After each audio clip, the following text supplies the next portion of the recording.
Hello there, I'm Muhammed Hamdan and this is Nightline, and here are the top stories. Putrajaya will stand firm on its boundaries in ongoing tariff talks with the US. And dozens more dead as Zionist forces continue to pound Gaza.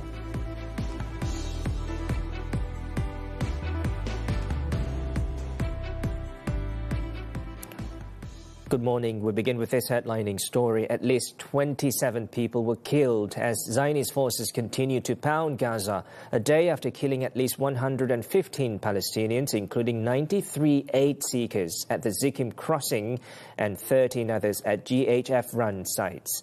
In northern Gaza, 5 people were killed in Jabalia al-Balad, while in the south, an airstrike on a tent sheltering displaced individuals in Al-Mawasi claimed the lives of 5 people. 2 other Palestinians have also been killed when an Israeli warplane hit a civilian vehicle in Deir al-Balah. The attacks came as the regime launched intense airstrikes and a ground offensive on Deir al-Balah, the main hub for humanitarian operations in the devastated territory. The latest Israeli assault followed forced evacuation orders for between 50 to 80,000 people in Deir al-Balah, leaving almost 87% of the territory under such orders.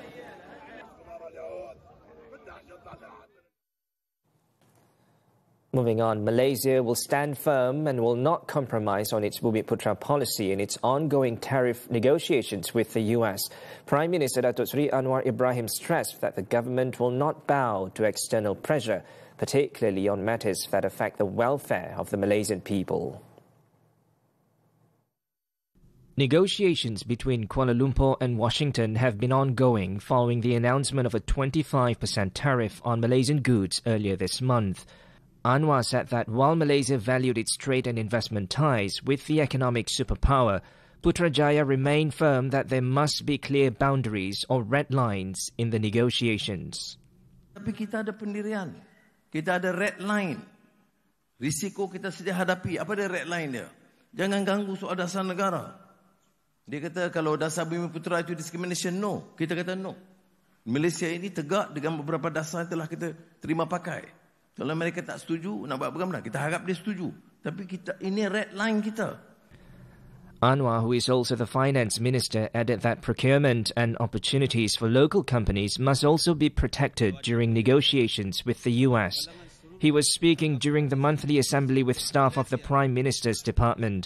During the assembly, Anwar also provided updates on the government's efforts to reduce the national fiscal deficit. Tahun 2023 turun jadi 93 bilion. Dan 2024 hutang kita 7 bilion ringgit. Kuranglah tu. Oh, dia kata tapi jumlah keseluruhannya lebih. Iyalah. Dia masuk dengan hutang lama dan bunga kita kena bayar lah. Tapi saya katakan hutang baru ni bawah kerajaan. Kita ada janji kurang, kita tunaikan. Malaysia's fiscal deficit was reduced to 4.1% last year, with a target of 3.8% for 2025.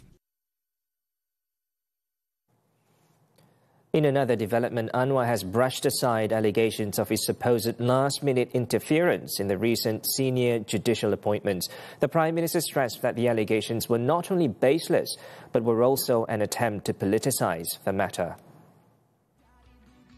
He clarified that the names of the nominees were submitted to the Yang di-Pertuan Agong Sultan Ibrahim well in advance and in accordance with proper procedure. Yet certain quarters have accused the government of altering the candidate list at the 11th hour. Bila dah berlaku begini, ada yang kata, oh sebenarnya no tukar last minute. Tak betul, boleh cek. Nama itu yang dikemukakan, nama itu akhirnya diperkenan. Jadi tak ada tukar. Anwar further explained that he could not have preempted the appointments as the matter was deliberated by the Conference of Rulers on the 15th and 16th of July. He also stressed that the judiciary must not be used as a pawn in political maneuvering. Mungkin ada elemen juga dalam badan kehakiman yang kemudian bocorkan dan sebarkan berita-berita begini. Itu soal mereka.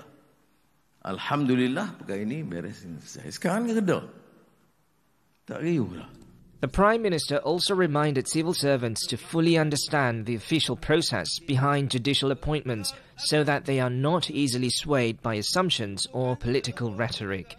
Last Friday, Sultan Ibrahim consented to the appointment of Datuk Wan Ahmad Farid Wan Saleh as the new Chief Justice. His Majesty also approved the appointments of Datuk Abu Bakar Jais as the Court of Appeal President and Datuk Azizah Nawawi as Chief Judge of Sabah and Sarawak. Meanwhile, Anwar has once again reiterated his readiness to face any vote of no confidence brought against his leadership. However, he questioned why the opposition continues to shy away from using legitimate parliamentary channels if they are serious about unseating the government. Tetapi bila disebut kata umpamanya,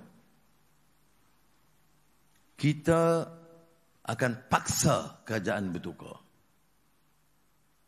Ini aneh bunyi. Kita tak mau tunggu pilihan raya.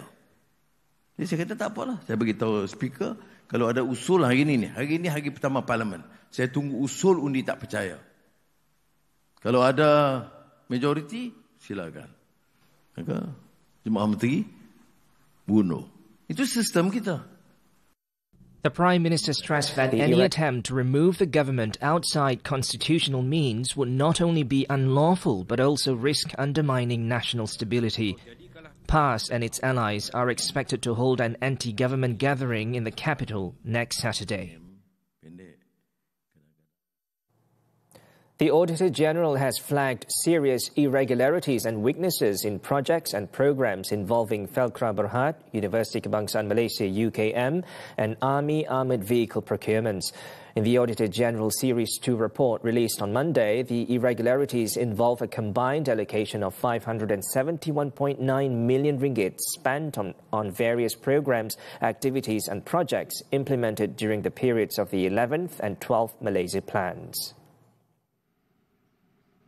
Auditor General Datuk Seri Wan Suraya Wan Muhammad Radzi revealed that Felkra accounted for 241 million ringgit in governance weaknesses between 2022 and 2024. This includes irregularities involving the procurement of leases for 1 oil palm plantation in Sandakan, Sabah and 3 oil palm plantations in Gua Musang, Kelantan. The report tabled in Parliament on Monday also flagged non-compliance in 3 UKM tenders worth 58 million ringgit. The university's tender procurement committee was found to have awarded contracts to companies that were not recommended, covering the procurement of linear accelerator, LINAC equipment, food catering services and elevator upgrades.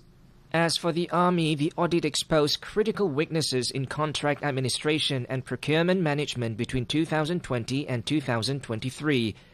This included penalties amounting to 162.75 million ringgit that were not collected from the company for delays in the supply of Gempita, and penalties of 1.42 million ringgit that were not imposed for delays in maintenance services, repairs and supply of spare parts for armoured vehicles.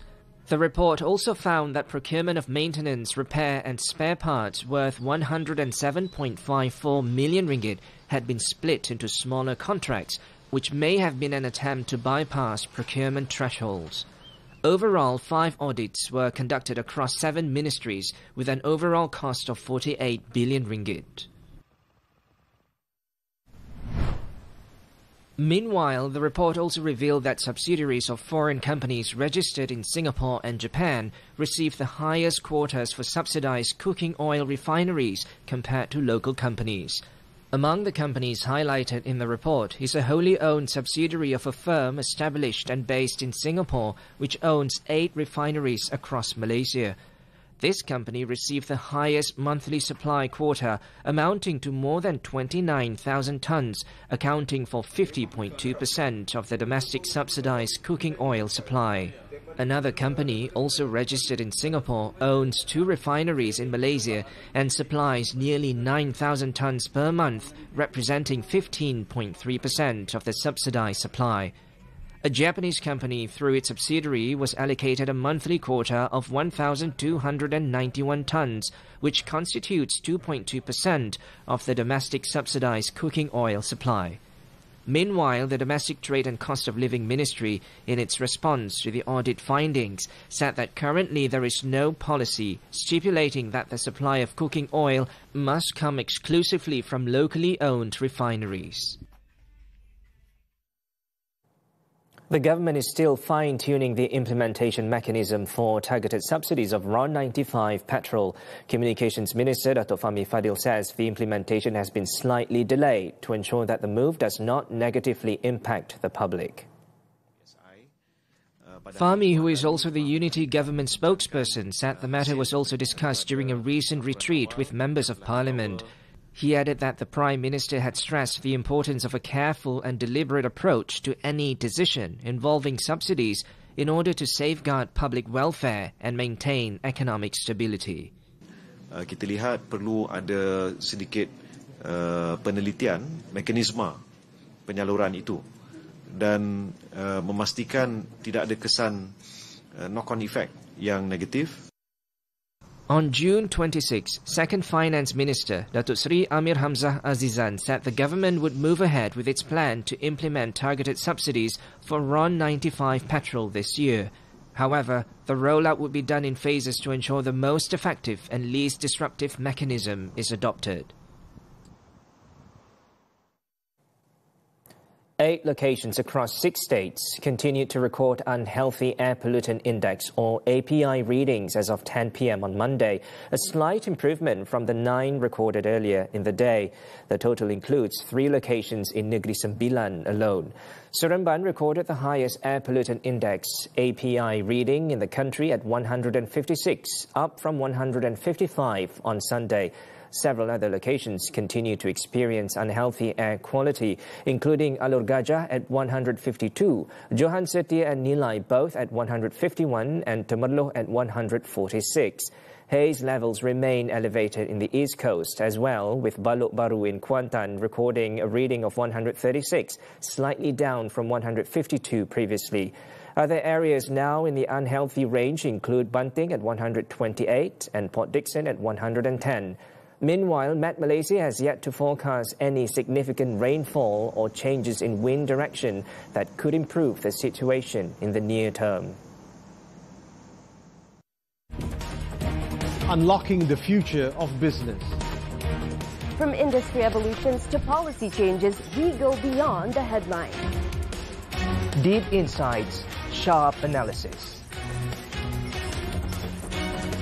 Understanding the forces driving tomorrow's economy. Key financial insights that drive decisions. This is Money Matters, every Saturday, 5 p.m. Only on TV3 and stream now on Tonton.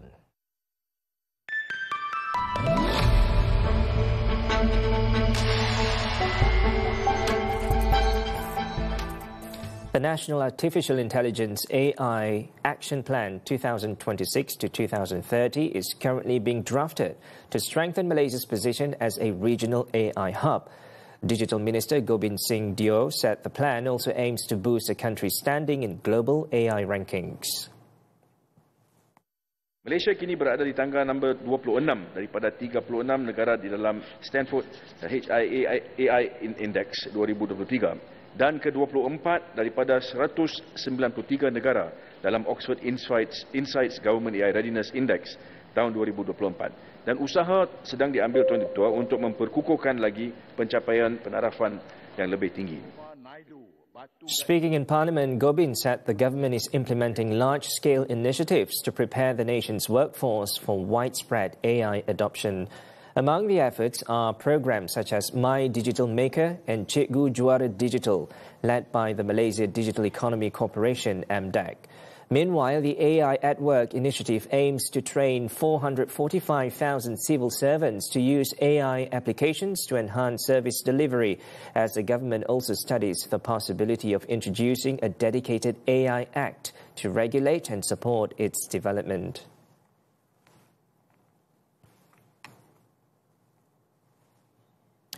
Malaysia continues to attract global investment in the electrical and electronics E&E industry.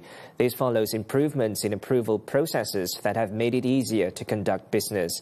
The Industrial Green Lane initiative has been a key driver, accelerating development approvals and industrial project licensing.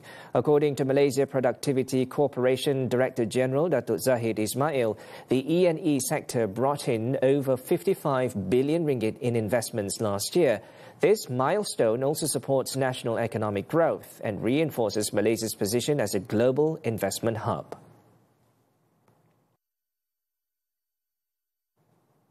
Over in the UK, British consumer sentiment recorded its first significant drop in nearly 3 years last month amid rising concerns over job security. According to a Deloitte survey released on Monday, the UK Consumer Confidence Index fell by 2.6 points to 10.4% in the second quarter, its lowest level since the first quarter of 2024. This marked the first decline since the third quarter of 2022, when inflation peaked in double digits and markets reacted sharply to former Prime Minister Liz Truss's mini-budget. It noted that concerns over a slowing labour market, persistent inflation and a high cost of living have weighed on sentiment, particularly around job security and personal debt. Official data shows unemployment rose to 4.7% in the 3 months to May, the highest since 2021, while inflation hit 3.6% in June.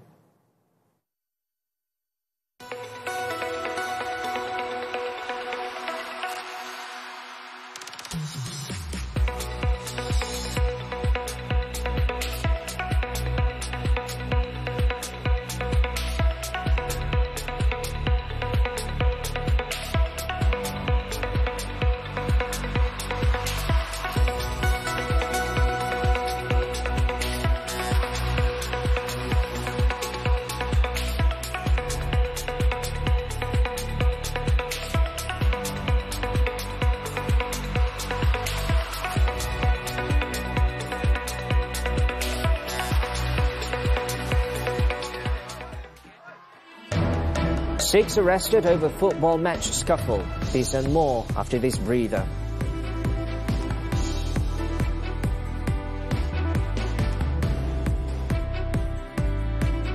Heard the News is a New Straits Times initiative to help you improve your English and stay updated on the latest happenings. Just scan the QR code in the newspaper or on our website and have the news read to you. Read along, learn proper pronunciation, and improve your general knowledge. Leveling up is just a scan away. Heard the news? Read with me.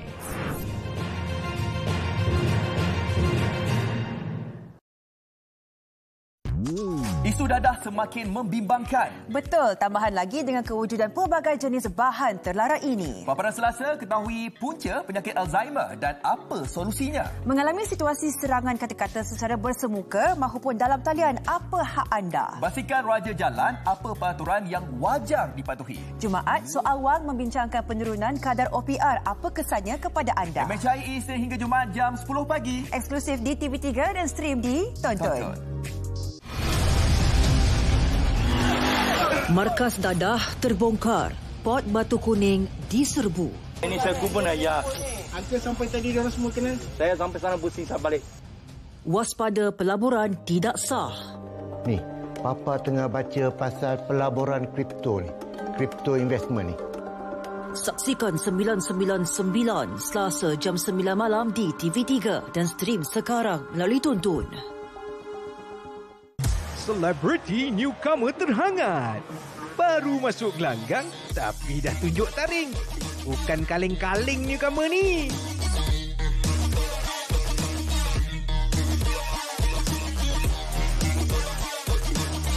Undi calon terhangat anda sekarang di www.tonton.com.my. Palang Anugerah Melodi Terhangat atau imbas kod QR berikut. Anugerah Melodi Terhangat, hangat bukan biasa-biasa.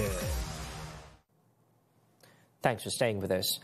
The Petaling Jaya Sessions Court on Monday has ordered the mother of autistic child Zain Ryan Abdul Matin to enter her defence on a charge of neglect, which allegedly caused physical injuries to the victim. Meanwhile, Zain's father has been discharged and acquitted of the same charge. Judge Shahliza Warno delivered the ruling against 30-year-old Ismanira Abdul Manaf after the prosecution successfully established a prima facie case. However, the court found that the prosecution failed to prove elements of neglect and common intent against the child's father, Zaim Ikhwan Zahari. Ismanira has chosen to testify under oath from the witness stand, with 4 other individuals expected to be called as defense witnesses. Both Zaim Ikhwan and Ismanira were previously charged with neglecting 6-year-old Zain Ryan in a manner likely to cause physical injury from their residence in Damansara Damai to a nearby riverside area. The alleged offence took place between 12 noon on December 5th and 9:55 p.m. on December 6, 2023.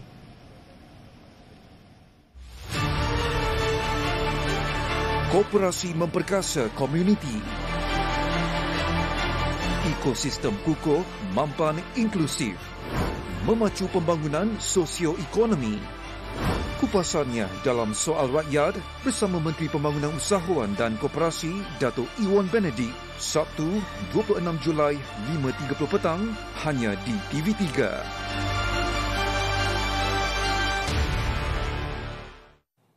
Thousands of Malaysian workers commuting to Singapore by bus were left stranded at the Sultan Iskandar building and several major bus stops in Johor Bahru on Monday morning. This followed a strike involving hundreds of cross-border bus drivers, which began around 5 a.m. Viral video shows scores of Malaysian workers walking across the Johor Causeway and into Singapore after being stranded at the Sultan Iskandar building as early as 6:30 a.m. Shared by a motorcyclist returning from work, the clip highlights massive crowds and long queues for buses stretching from passport control to the platforms. With no transport in sight, some chose to walk over a kilometre into Singapore to avoid being late for work.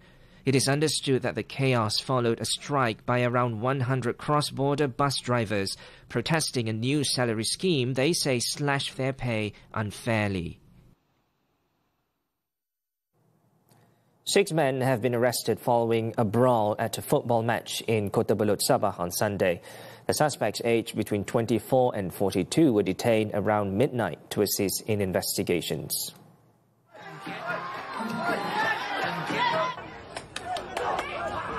A video that has since gone viral on social media shows several individuals believed to be players and supporters involved in a fight on the field in Kampung Piasau. Kota Belud District Police Chief Superintendent Shahruddin Mat Hussein said a report was lodged at about 4:30 p.m. Investigations revealed that the fight broke out during a match following tensions between supporters of both teams. The case is being probed under Section 147 of the Penal Code for rioting.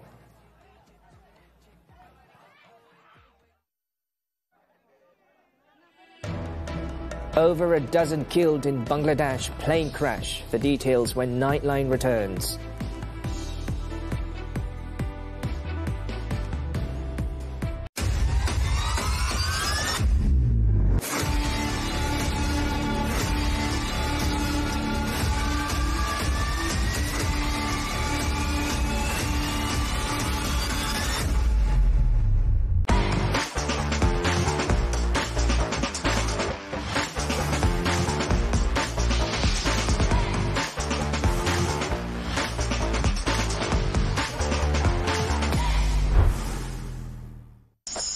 Wanita hari ini. Kenapa Asyik nak mengata orang je? Jangan cakap pasal orang, tapi kita pula yang lebih. Kari, menu kegemaran ramai. Ikan, ayam, udang, ketam, semua pun boleh buat kari. Era zaman digital ni banyak cabarannya. Apa yang perlu kita tahu dan apa pula yang perlu kita ambil peduli? Tiba-tiba rasa nak marah, tiba-tiba badan rasa gatal-gatal. Adakah ini antara faktor hormon tak stabil? Bukan cinta, kenalah berikan cinta juga. Kalau sebelah pihak dia yang memberi, nanti tak seimbang pula. Semuanya di WCI TV3.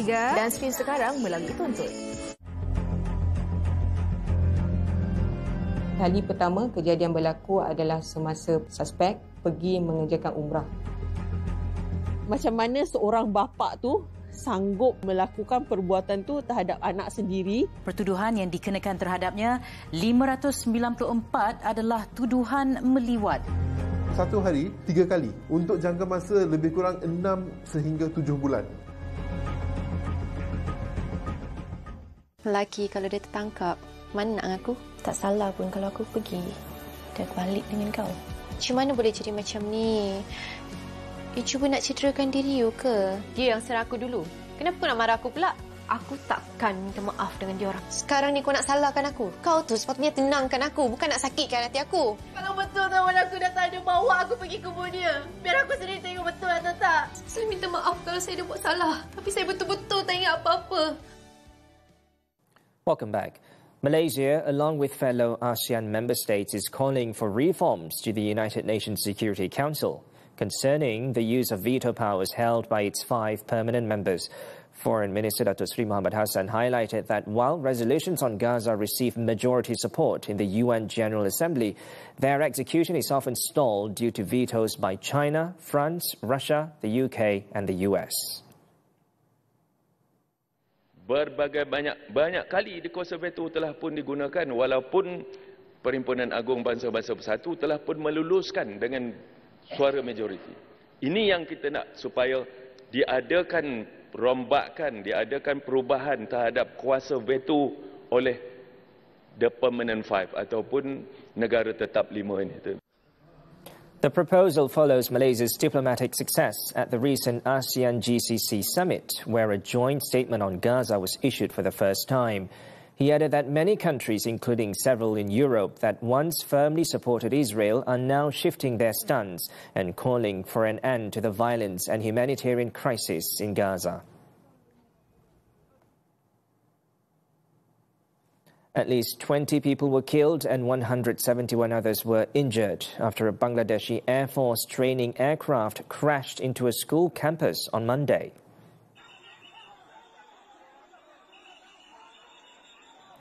Many of the victims were young students who had just been let out of class when the F-7 BGI aircraft crashed into the campus of Milestone School and College in Dhaka's Uttara neighborhood at about 1 p.m. local time.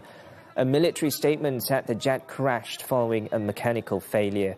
More than 50 people, including children and adults, were taken to hospital with burns after the crash.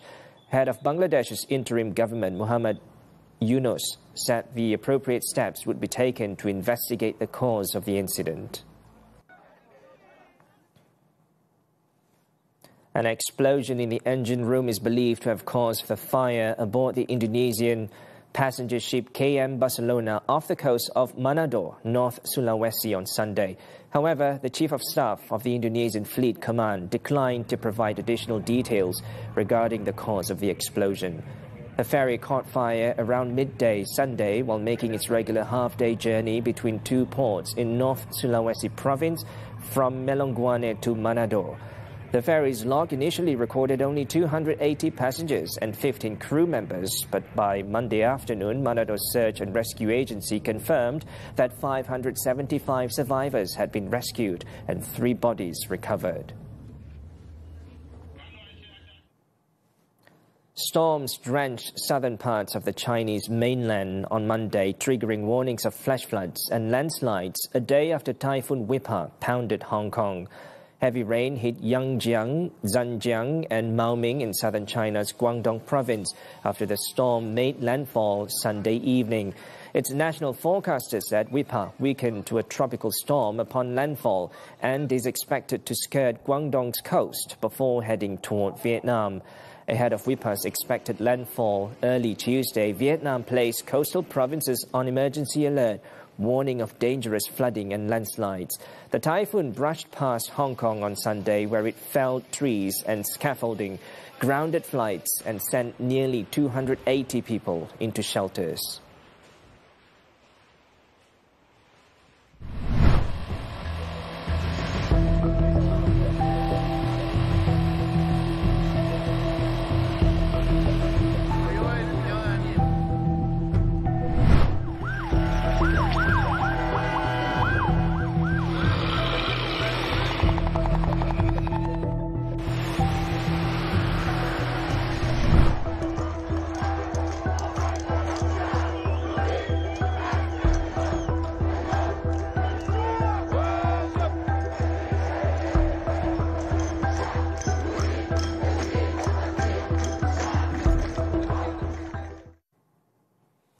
Sports now, football and the 2025 ASEAN Under-23 Championship. Malaysia's campaign in the tournament came to an end following a goalless draw with Indonesia in their Group A clash on Monday night. Indonesia dominated the first half and nearly took the lead in the 16th minute, but Raihan Hanan's shot was denied by goalkeeper Zulhilmi Sharani. After the break, both teams increased their tempo in search of a breakthrough, with Malaysia's Alif Izwan seeing his effort saved by the Indonesian goalkeeper. With a semi-final spot on the line, Indonesia held their ground and the score remained goalless until the final whistle. The result saw Malaysia eliminated from the tournament after finishing third in the group with 4 points, while Indonesia cruised into the last 8 as group champions. And turning to cycling, the 2025 Tour de France, Tim Wellens claimed his first stage victory in the scorching and hilly stage 15 at Carcassonne on Sunday, following a 45-kilometer solo charge towards the walled citadel. The UAE team Emirates XRG rider, who had spent the opening 2 weeks supporting race leader Tadej Pogacar, took advantage of a day off from domestic duties to launch a decisive attack on the final climb of the 169.3-kilometer stage from Murray to Carcassonne. The 34-year-old Belgian crossed the line 1 minute and 28 seconds ahead of compatriot Victor Campenaerts, while France's two-time world champion Julien Alaphilippe took third. Pogacar finished 6 minutes later in the peloton, maintaining his overall lead of 4 minutes and 13 seconds over Jonas Vingegaard in the general classification. Riders now enjoy a rest day before the tour resumes on Tuesday, with a 171.5-kilometer stage from Montpellier, culminating in a grueling climb up the iconic Mont Ventoux.